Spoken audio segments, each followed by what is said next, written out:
પાપ મોચની એકાદશી કે જે તમામ પાપોનો નાશ કરનારી છે. પાપ મોચની એકાદશીની કથા વિશે આપણે સૌ જાણીએ.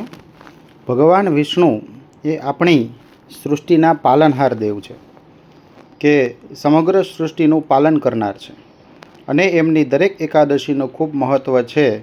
ત્યારે વિક્રમ સંવંત 2082 વર્ષના ફાગણ માસની કૃષ્ણ પક્ષની એકાદશી એટલે પાપ મોચની એકાદશી, કે જે તમામ પાપોનો નાશ કરનારી એકાદશી છે.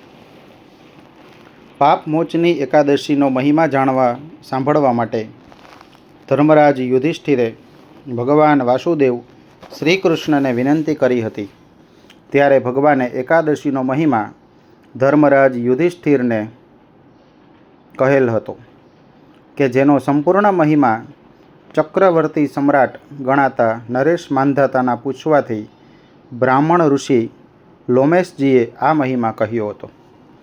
એકવાર આ રાજન પોતે બ્રાહ્મણ ઋષિ લોમેશજીને પૂછે છે કે, હે ઋષિ, હું લોકોના હિતની ઈચ્છા સાંભળવા માંગુ છું કે ફાગણ મહિનાની કૃષ્ણ પક્ષમાં કઈ એકાદશી આવે છે? આ એકાદશીનો શું વિધિ છે? આ વ્રત કરવાથી શું ફળની પ્રાપ્તિ થઈ છે? કૃપા કરીને આપ મને વિસ્તારપૂર્વક કહો.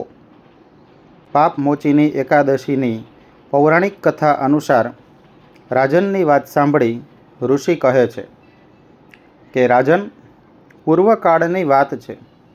અપ્સરાઓ દ્વારા સેવિત ચૈત્રરથ નામના વનમાં, કે જ્યાં ગંધર્વોની કન્યા પોતાના કિન્નરો સાથે વાદ્યો વગાડતા વિહાર કરે છે. ત્યાં મંજુઘોષ નામની અપ્સરા મુનિવર મેઘાવીને મોહિત કરવા માટે ગઈ. આ મહર્ષિ ચૈત્રરથ વનમાં રહીને બ્રહ્મચર્યનું પાલન કરતા. મંજુઘોષા મુનિના ભયથી આશ્રમથી 1 કોસ દૂર રોકાઈ ગઈ અને સુંદર રીતે વીણા વગાડતી મધુર ગીતો ગાવા લાગી. મુનિશ્રી મેઘાવી ફરતા ફરતા ત્યાં જઈ પહોંચ્યા અને એ સુંદર અપ્સરાને આ રીતે વીણા વગાડતા તેમજ ગાતી જોઈને અકારણ જ મોહને વશીભૂત બની ગયા. મુનિની આવી અવસ્થા જોઈને મંજુઘોષાએ એમની પાસે આવી વીણા નીચે મૂકીને એમને આલિંગન કરવા લાગી. મેઘાવી પણ એની સાથે રમણ કરવા લાગ્યા. દિવસ કે રાતનું એમને ભાન ન રહ્યું. આ રીતે ઘણા દિવસ પસાર થઈ ગયા. સમય જતાં મંજુઘોષા દેવલોકમાં જવા લાગી. જતી વખતે એને મુનિને કહ્યું કે, બ્રહ્મર્ષિ, મને હવે મારા લોકમાં જ જવાની મંજૂરી આપો. મેઘાવી બોલ્યા કે, દેવી, જ્યાં સુધી સવારની સંધ્યા ન થાય ત્યાં સુધી આપ અહીં જ રહો. અપ્સરાએ કહ્યું, વિપ્રવર, અત્યાર સુધી કોણ જાણે કેટલીય સંધ્યાએ જતી રહી. મારા પર કૃપા કરીને વીતેલા સમયનો વિચાર કરો. લોમેશજી કહે છે કે, રાજન, અપ્સરાની વાત સાંભળીને મેઘાવી ચકિત થઈ ગયા. એ સમયે એમણે વીતેલા સમયનો હિસાબ બતાવ્યો તો ખબર પડી કે મંજુઘોષા સાથે રહેતા એમને 57 વર્ષ થઈ ગયા. અપ્સરાને પોતાની તપસ્યાનો વિનાશ કરનારી જાણીને મુનિને અપ્સરા પર ક્રોધ આવ્યો. એમણે શ્રાપ આપતા કહ્યું કે, પાપીણી, તું પિશાચીની બની જા. મુનિના શ્રાપથી વિચલિત થઈ હોવા છતાં તે વિનયથી મસ્તક નમાવીને બોલી કે, મુનિવર, મારા શ્રાપનો ઉદ્ધાર કરો. સત્ય પુરુષો સાથે 7 વાક્યો બોલવાથી, 7 ડગલા ચાલવા માત્રથી જ એમની સાથે મિત્રતા થઈ જાય છે. હે બ્રાહ્મણ ઋષિ, હું અનેક વર્ષો સુધી આપની સાથે રહી છું. આપ મારા પર કૃપા કરો. મુનિ બોલ્યા કે, ભદ્રે, શું કરું? તે મારી વર્ષોની તપસ્યાનો નાશ કરી દીધો છે. છતાં પણ સાંભળ, ફાગણ માસમાં કૃષ્ણ પક્ષની જે એકાદશી આવે તેનું નામ પાપ મોચની એકાદશી.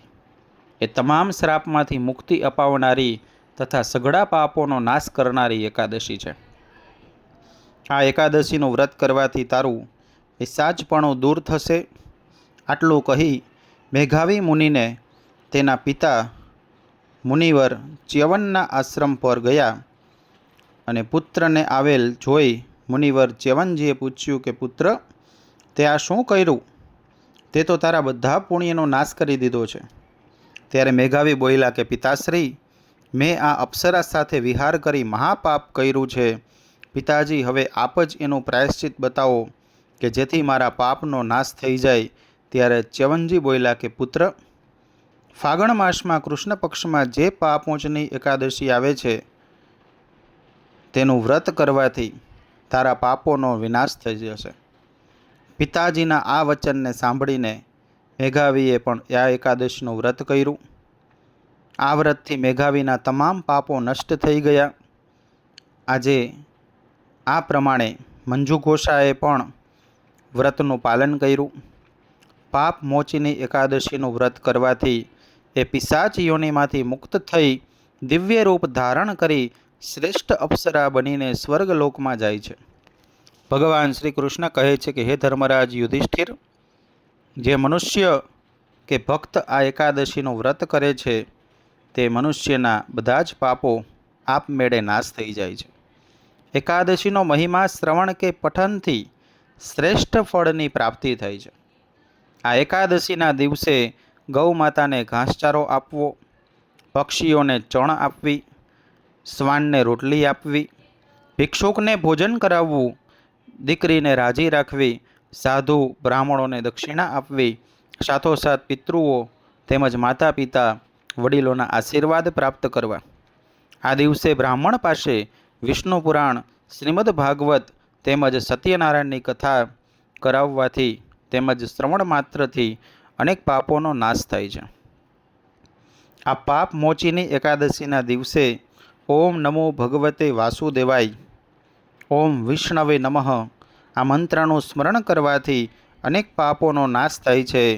ઓમ નમો ભગવતે વાસુદેવાય, ઓમ નમો ભગવતે વાસુદેવાય, ઓમ નમો ભગવતે વાસુદેવાય. પાપ મોચીની એકાદશીના આપ સર્વને જય શ્રી કૃષ્ણ.